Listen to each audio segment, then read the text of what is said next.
It looks like the world's biggest greenhouse gas emitter has a dirty secret.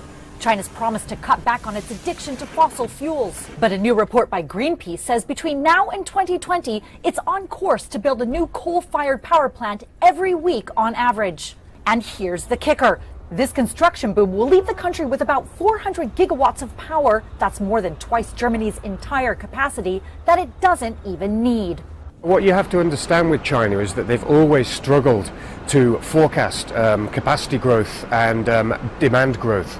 So demand has fallen so quickly over the last few years, and there's a time lag between the launch of construction and when they finally go into operation. So they've left with this huge overhang of extra capacity that's now going online.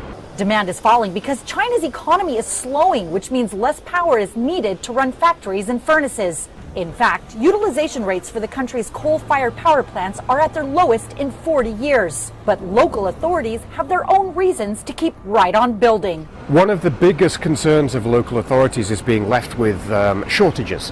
5 years ago, there were huge problems with capacity shortages in some regions, and they were left with blackouts in the summer, and so they've overcompensated by building huge amounts of new plants. The power plant construction boom has alarmed Beijing. State media now saying officials plan to ban new approvals for the next 2 years. China's promised to bring greenhouse gas emissions to a peak by around 2030. But as the new coal power plants fire up, many doubt whether that goal is realistic.